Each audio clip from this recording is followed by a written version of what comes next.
Hello students, ये आपका part 5 video है और पार्ट 5 वीडियो में आज हम लोग प्रकाश का अपवर्तन पाठ के आंकिक प्रश्नों को देखने वाले हैं। चलिए क्वेश्चन नंबर 1 देखते हैं। कह रहा है एक द्रव का अपवर्तनांक 1.46 है। यदि शून्य में प्रकाश की चाल 3 गुना 10 का पावर 8 मीटर प्रति सेकेंड हो तो द्रव में प्रकाश की चाल की गणना करें। तो हम लोग यहाँ पे देख रहे हैं, क्वेश्चन में आपके दिया हुआ है द्रव का अपवर्तनांक। द्रव का अपवर्तनांक बराबर दिया है 1.46, यही ना दिया हुआ है। तो हम लोग एक फॉर्मूला जानते हैं कि किसी माध्यम का अपवर्तनांक क्या होता है। शून्य में प्रकाश की चाल, शून्य में प्रकाश की चाल बटा में उस माध्यम में प्रकाश की चाल। तो यहां क्या है, द्रव है, तो यहां लिख देंगे बटा में द्रव में प्रकाश की चाल। ठीक है, हम लोग यहां से फॉर्मूला बना सकते हैं ना कि द्रव का अपवर्तनांक शून्य में प्रकाश की चाल और बटा में द्रव में प्रकाश की चाल के बराबर होगा। तो यहाँ पे ये दिया है कितना, 1.46। अपवर्तनांक 1.46 दिया है। अच्छा, शून्य में प्रकाश की चाल कितना है, 3 गुना 10 का पावर 8 मीटर प्रति सेकेंड और बटा में यहाँ पे लिख देंगे द्रव में प्रकाश की चाल बराबर में 1.46। तो इसको इधर भाग में भेज देते हैं, ये ऊपर चला जाएगा यहाँ पर। तो 3 गुना 10 का पावर 8 मीटर प्रति सेकेंड और बटा में 1.46 और इधर हो जाएगा द्रव में प्रकाश की चाल। तो हम लोग भाग कर देंगे 3 में 1.46 से। तो 1.46 से भाग करेंगे 3 में, तो ये पॉइंट हटाएंगे, डबल जीरो लगेंगे और देख लो पॉइंट हटा के ऊपर डबल जीरो लग जाएगा और नीचे 146 हो जाएगा, है ना जी। ठीक है, अब इसको भाग कर देंगे तो ये लगभग में कितना आ जाएगा, 2.05 आएगा और गुना 10 का पावर 8 मीटर प्रति सेकेंड। तो ये क्या हो गया, उस द्रव में प्रकाश की चाल हो गई।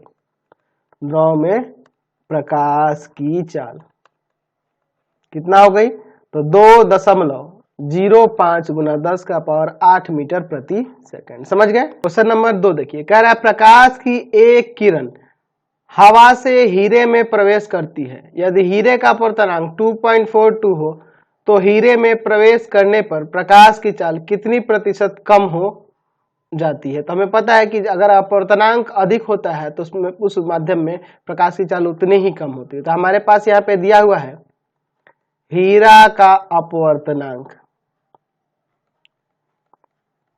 कितना दिया हुआ है, 2.42। तो हम लोग यहाँ पे लिख सकते हैं हीरा के अपवर्तनांक के लिए फॉर्मूला कि शून्य में प्रकाश की चाल या वायु में प्रकाश की चाल, ये लिख सकते हैं ना, शून्य लिखो या वायु लिखो, एक ही लेते हैं ना हम लोग। वायु में प्रकाश की चाल, वायु में प्रकाश की चाल बटा में हीरे में प्रकाश की चाल। ठीक है, बराबर में 2.42। तो हम लोग यहाँ पर देख रहे हैं ये वायु में प्रकाश की चाल जो दिया हुआ है, हम लोग इसको सी ले लेते हैं। सी लिखते थे ना, वायु में या शून्य में प्रकाश की चाल को हम लोग सी से नोट करते थे और हीरे में प्रकाश की चाल क्या होगी, सी उस मीडियम में। तो मीडियम आपका डायमंड है तो सी यहाँ पे बेस में इसका डी देते हैं। कहने का मतलब कि डायमंड में प्रकाश की चाल 2.42। तो यहां से हम लोग क्या करते हैं, लिख सकते हैं डायमंड में प्रकाश की चाल जो होगी यानी हीरे में जो प्रकाश की चाल होगी, ये इधर भाग में आ जाएगा सी बटा में 2.42। ठीक है, यहाँ कुछ नहीं, ऊपर तो 1 है और 1 में इसे भाग करेंगे तो आपका क्या आ जाएगा, 0.41 आ जाएगा और यहाँ सी। तो यहाँ देख रहे हैं कि क्या हो रहा है कि जो आपका हीरे में प्रकाश की चाल हो रही है वह शून्य में यानी वायु में प्रकाश की चाल की 0.41 गुनी है, 0.41 गुनी है। इसका मतलब यह हुआ, या लिख सकते हैं कि अतः हीरा में प्रकाश की चाल हवा में प्रकाश की चाल की अपेक्षा कितनी हो रही है? 41% हो रही है।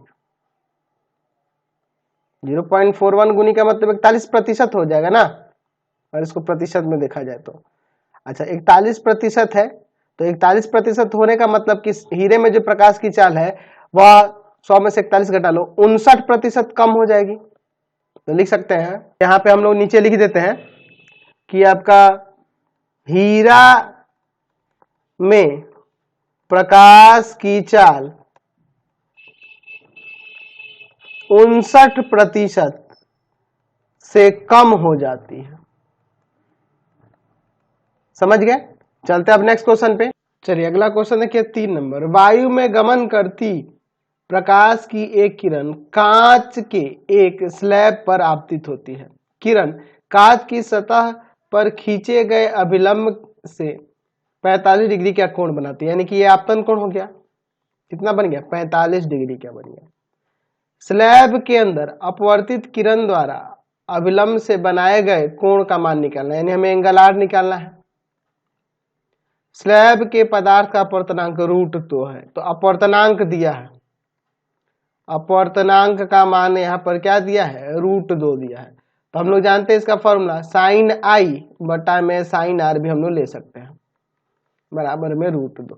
अब आगे देखिए यहाँ पे मैं सॉल्व कर देता हूँ। साइन आपतन कोण आपका दिया है तो यहाँ पे 45 रख देते हैं, और बटा में आपका साइन आर बराबर में √2।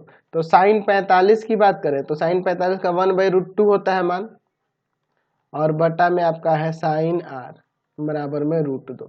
ये ऐसे ले जाते हैं तो हो जाएगा √2 साइन आर इक्वल टू में 1/√2। ये चला जाएगा भाग में, तो √2 में √2 से यहाँ गुना हो जाएगा ना, भाग में आएगा तो यहाँ तो हो जाएगा 1/2। 1/2 अगर मैं साइन में बात करूँ तो 1/2 आपका कितना डिग्री का होता है? तो यह होता है साइन 30 डिग्री का। तो यहाँ से आर बराबर में क्या आ गया? 30 डिग्री, यानी कि अपवर्तन कोण 30 डिग्री आ गया। समझ गए? क्वेश्चन नंबर देखिए 4, कह रहा है एक उत्तल लेंस की फोकस दूरी 10 सेंटीमीटर है। हम लोग लिखते भी चलते हैं। देखिए फोकस दूरी जो है उत्तल लेंस में आपकी क्या होती है? धनात्मक होती है, प्लस का 10 सेंटीमीटर। ठीक है, लेंस से 15 सेंटीमीटर दूरी पर एक वस्तु को रखा गया है। अच्छा, वस्तु दूरी हमेशा माइनस का होता है, कोई लेंस हो या दर्पण हो जो भी हो, तो माइनस का 15 सेंटीमीटर।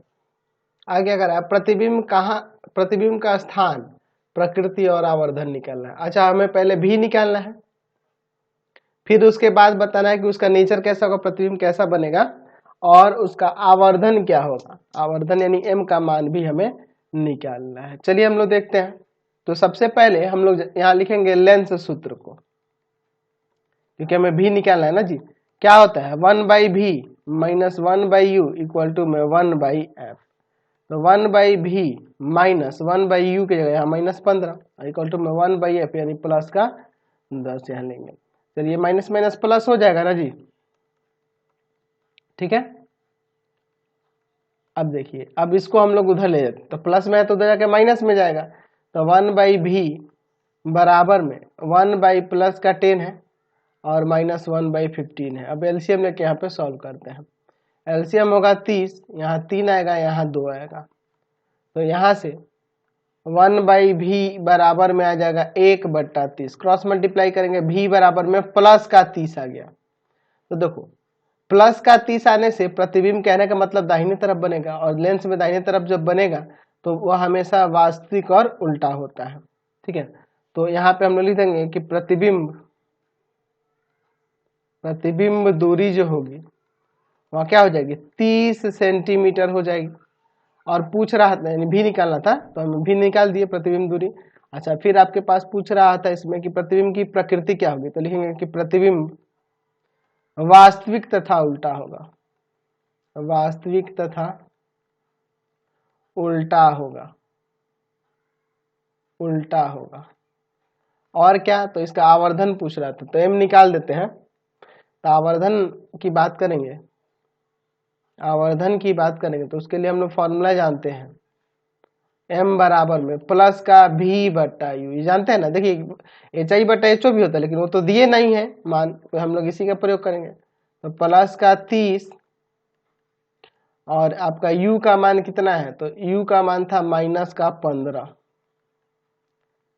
काट देंगे यहाँ पर, माइनस का 2 आ गया। तो -2 इसलिए आया है, माइनस इसलिए यहाँ पर आया है ना।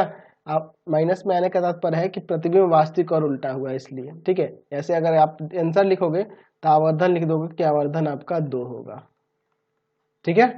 अगला क्वेश्चन 5 नंबर कह रहा है कि एक अवतल लेंस से 30 सेंटीमीटर की दूरी पर रखी वस्तु का प्रतिबिंब 10 सेंटीमीटर की दूरी पर वस्तु की ओर ही बन रहा है, ठीक है। तो लेंस की फोकस दूरी निकालनी है। तो देखो अवतल लेंस में जो वस्तु दूरी होती है वो माइनस की, और जिधर वस्तु है उधर ही उसका प्रतिबिंब बनता है, ये तो हमें पता है, अवतल लेंस में हमेशा ऐसा ही होता है, ठीक है। तो यहाँ पर हम लोग प्रतिबिंब दूरी भी जो होगी वो भी माइनस में ही लेंगे, इसमें भी आपका माइनस का ही होता है, समझ रहे हैं ना। चलिए अब हमें फोकस दूरी बस निकालनी है। तो हम लोग फॉर्मूला जानते हैं, लेंस सूत्र क्या जानते हैं जी, 1/v minus 1/u equal to में 1/f। चलिए यहाँ पे रखते हैं, b का मान माइनस का 10 माइनस 1/u माइनस का 30 इक्वल टू में 1/f। यहाँ माइनस का 1/10, यहाँ माइनस माइनस प्लस हो जाएगा 1/30 इक्वल टू में 1/f। तो यहाँ से 1/f इक्वल टू क्या हो जाएगा, इधर एलसीएम लेंगे 30, यहाँ आपका 3 आ जाएगा और यहाँ आपका आ जाएगा 1, ठीक है। 1/f इक्वल टू माइनस का 2/30 कट जाएगा, f बराबर में माइनस का 15। तो -15 इसलिए है ना, माइनस में इसलिए है क्योंकि फोकस इसका जो होता है बाएं तरफ ही होता है, देखते हैं ना अवतल लेंस में फोकस दूरी माइनस का होता है हमेशा। चलिए तो यहाँ पे लिख देंगे कि फोकस दूरी जो है वह क्या हो जाएगा, 15 सेंटीमीटर होगा, समझ गए। चलते अब नेक्स्ट क्वेश्चन पर। क्वेश्चन नंबर 6 देखिए, कह रहा 15 सेंटीमीटर फोकस दूरी वाले अवतल लेंस से 10 सेंटीमीटर पर रखी एक वस्तु के प्रतिबिंब का स्थान और प्रकृति हमें पूछ रहा है यह निकालने के लिए। चलिए देखते हैं। तो फोकस दूरी कितना दिया हुआ है, 15 सेंटीमीटर, तो माइनस का होता है अवतल लेंस में।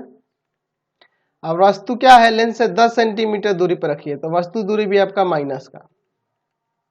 तो इसका स्थान निकालना है, भी निकालना है और इसका नेचर निकालना है, तो दोनों निकाला जाएगा। हम लोग लिखते हैं यहाँ पे लेंस सूत्र क्या होता है, formula 1/v minus 1/u equal to में 1/f। तो 1/v, v को हमें निकालना है, यहाँ u का मान -10 रख देते हैं और यहाँ f का मान माइनस का 15। 1/v प्लस 1/10 हो जाएगा, यहाँ प्लस का माइनस माइनस और इक्वल टू माइनस का 1/15। इसको उधर रहते हैं, 1/v तो माइनस का 1/15 और माइनस का 1/10। 1/v इक्वल टू इधर एलसीएम होगा 30, यहाँ पे 2 आ जाएगा, यहाँ पे -3 आएगा। चलिए अब देखिए 1/v इक्वल टू माइनस का 5/30, ये कट जाएगा, तो v इक्वल टू माइनस का 6 आ जाएगा, -6 सेंटीमीटर। माइनस में इसलिए आ रहा है कि यहाँ प्रतिबिंब हमें जो प्राप्त होगा वो काल्पनिक प्रतिबिंब होगा, ठीक है। तो यहाँ पे लिख देंगे कि आपका प्रतिबिंब दूरी जो होगा, प्रतिबिंब दूरी पूछ रहा था ना, प्रतिबिंब कहाँ बनेगा, तो 6 सेंटीमीटर दूरी पर बनेगा। और प्रतिबिंब की प्रकृति की बात करें तो प्रतिबिंब आभासी तथा सीधा होगा, या काल्पनिक भी लिख सकते हैं, काल्पनिक तथा वस्तु के ओर ही होगा, वस्तु के ओर होगा, ठीक है। ये नाम लिखेंगे। अगला क्वेश्चन नंबर देखिए 7, कह रहा 20 सेंटीमीटर फोकस दूरी वाले उत्तल लेंस के सामने वस्तु को कहाँ रखा जाए कि उसका 4 गुना आवर्धित प्रतिबिंब बने। तो 4 गुना आवर्धित आपका आवर्धन का मान प्लस में माइनस में दोनों हो सकता है ना जी, उत्तल लेंस है तो यहाँ पे प्लस में और माइनस में दोनों हो सकता है कि नहीं। चलिए तो हम लोग यहाँ पे लिख लेते हैं, एफ जो होगा फोकस दूरी, उत्तल लेंस है तो हमेशा प्लस का होगा, ठीक है। और यहाँ आवर्धन का मान +-4 दोनों लेंगे। चलिए अब केस पहला ले लेते हैं। केस पहला हम लोग यहाँ f बराबर में प्लस का 20 लेते हैं और आवर्धन का मान जो है ना प्लस का 4 ले लेते हैं। तो हम लोग m के जगह फॉर्मूला जानते हैं प्लस का v/u, ठीक है। तो यहाँ से v किसके बराबर हो जाएगा, 4u के बराबर हो जाएगा, ठीक है, तो हमें वस्तु दूरी ही ना निकालनी है, वही पूछ रहा है कि वस्तु को कहाँ रखा जाए कि उसके 4 गुना आवर्धित प्रतिबिंब बनेगा। तो चलिए यहाँ पे निकालते हैं फॉर्मूला लगा के लेंस सूत्र से। लेंस सूत्र हम लोग जानते हैं 1/v minus 1/u equal to में 1/f। चलिए 1/v का मान यहाँ पे 4u है, 1/u और इक्वल टू में 1/f का मान, तो f का मान यहाँ प्लस का 20 है। मैंने क्या किया ना, यहाँ पर b की जगह 4u रख दिया है। ठीक है, अब इधर सॉल्व करते हैं। एलसीएम लेंगे आपका 4u 1 माइनस 4 इक्वल टू में 1 प्लस का 20। तो यहाँ -3/4u बराबर में 1 में प्लस का 20, क्रॉस मल्टीप्लाई करते हैं 4u बराबर में माइनस का 60, ये जाएगा भाग में, तो माइनस का 15 सेंटीमीटर हो जाएगा। तो यहाँ से हम लोग कह सकते हैं कि वस्तु दूरी जो निकल गया 15 सेंटीमीटर हो गया। वस्तु दूरी माइनस में होता है ना जी, 15 सेंटीमीटर हो गया। दूसरा केस लेते हैं, केस सेकंड। f बराबर वही ले लेते हैं प्लस का 20, लेकिन हम लोग यहाँ पे m का मान माइनस का 4 लेते हैं। ठीक है, दो दिया है ना, प्लस माइनस 4 दोनों कह रहा है, हम लोग एक बार अब माइनस का 4 लेते हैं। तो वही m के जगह पे हम लोग लिखेंगे प्लस का v/u। तो यहाँ से u किसके बराबर हो जाएगा, माइनस के 4u, v किसके बराबर हो जाएगा, माइनस का 4u के बराबर। v जो है किसके बराबर हो जाएगा, माइनस के 4u के बराबर। तो हम लोग लेंस सूत्र जानते हैं 1/v minus 1/u equal to में 1/f। तो 1/v की जगह माइनस का 4u और माइनस का 1/u इक्वल टू में 1/f।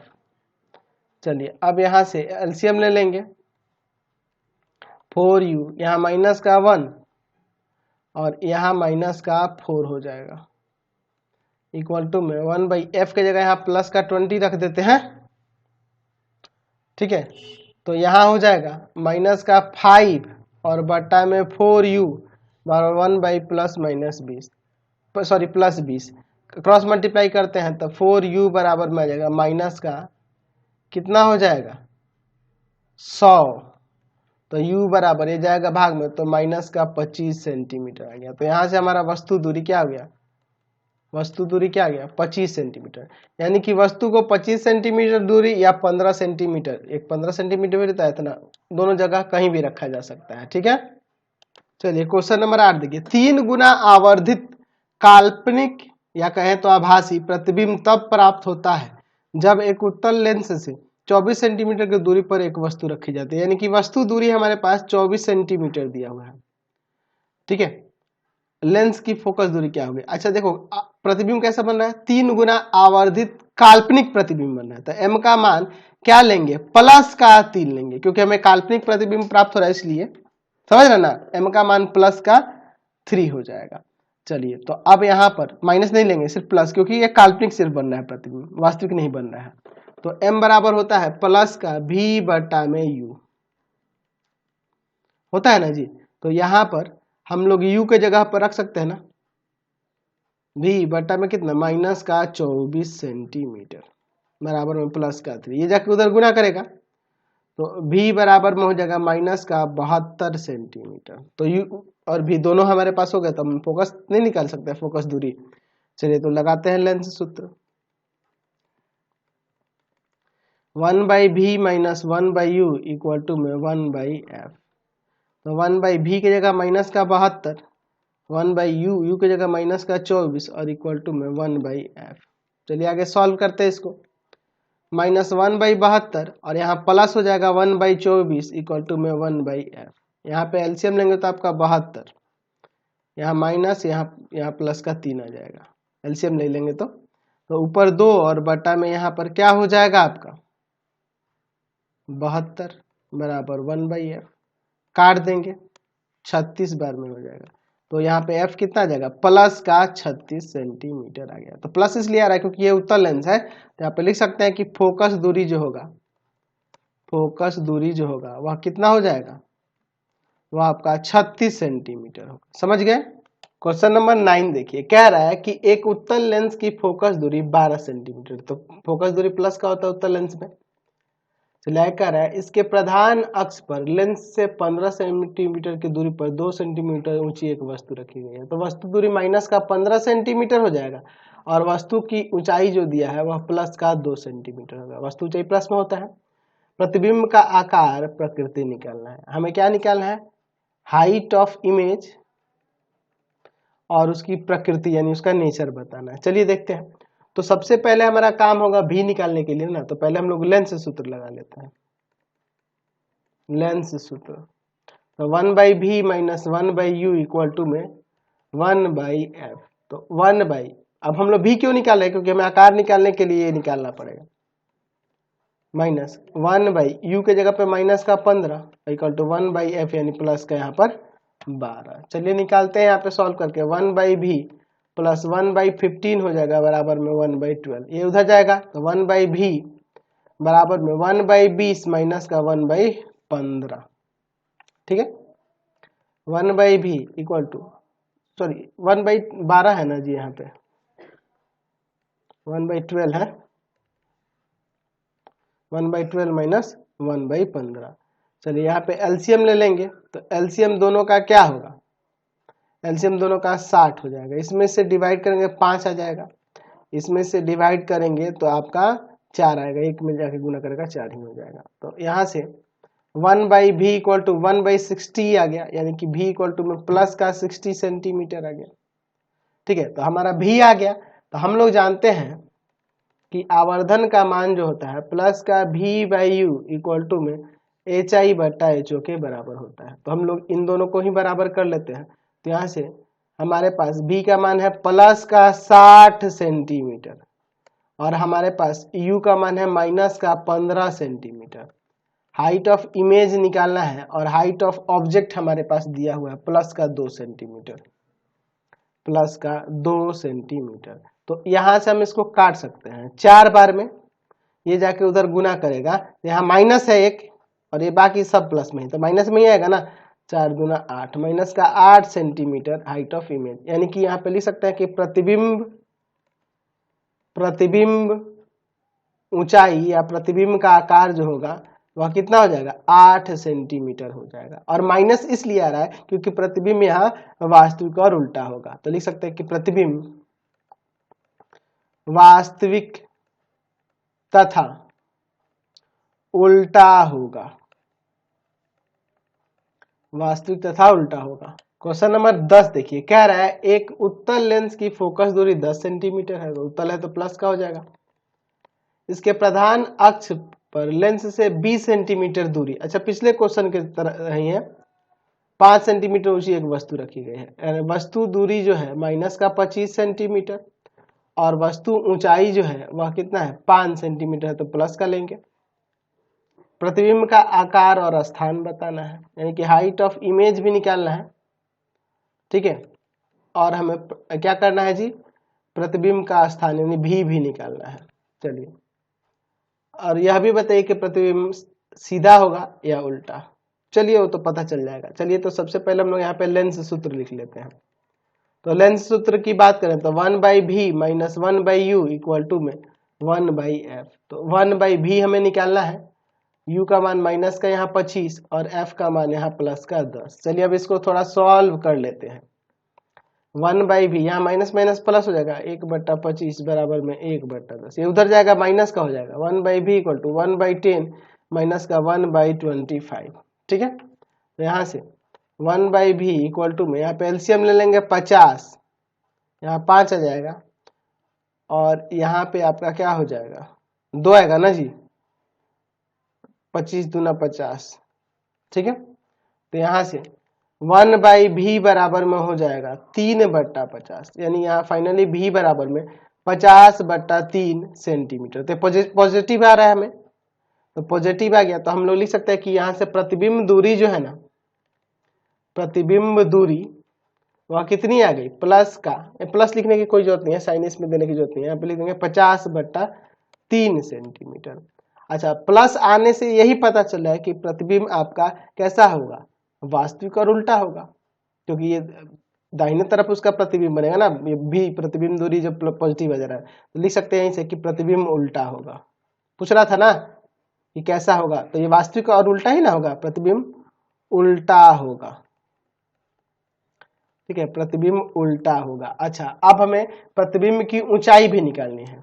तो हम लोग जानते हैं m बराबर में, सूत्र जानते हैं ना, प्लस का v बाई यू लिखो या आप एच आई बटा एच ओ भी लिख सकते हो। तो देखिए अब एक करके मान रखते हैं। तो v का मान है 50/3 प्लस का, ठीक है, और एक फॉर्मूले में का प्लस है, और u का मान, तो u का मान आपका ऊपर क्वेश्चन में दिया हुआ है -25 सेंटीमीटर, और हाइट ऑफ इमेज हमें निकालना है, और हाइट ऑफ ऑब्जेक्ट प्लस का 5 सेंटीमीटर दिया है। तो देखो ना, ये 25 से इसको काटेंगे 2 बार में कट जाएगा। ठीक है, समझे ना। अब यहाँ ये माइनस है और ये प्लस प्लस ही है, और ये जाके उधर गुना करेगा, तो माइनस का कितना आ जाएगा 10/3 सेंटीमीटर हाइट ऑफ इमेज, यानी कि एच आई जो आएगा माइनस का 3.33 आ जाएगा। तो यहाँ पे लिख देंगे कि प्रतिबिंब ऊंचाई जो होगा, या प्रतिबिंब का आकार जो होगा, प्रतिबिंब ऊंचाई जो होगा, या यूं कहिए कि प्रतिबिंब का आकार जो होगा वो 3.33 सेंटीमीटर हो जाएगा। समझे ना। तो ये माइनस इसलिए यहाँ पे आ रहा है कि प्रतिबिंब आपका उल्टा बना है, इसलिए। तो अब इस वीडियो को यहीं पे इन कर देते हैं। नेक्स्ट वीडियो में आगे क्वेश्चन को देखेंगे। आपको हमारे 3 चैनलों को सब्सक्राइब करना होगा। पहला है path finder classes Chhapra, path finder classes Chhapra. दूसरा है भारती भवन रविकांत सर, रविकांत सर।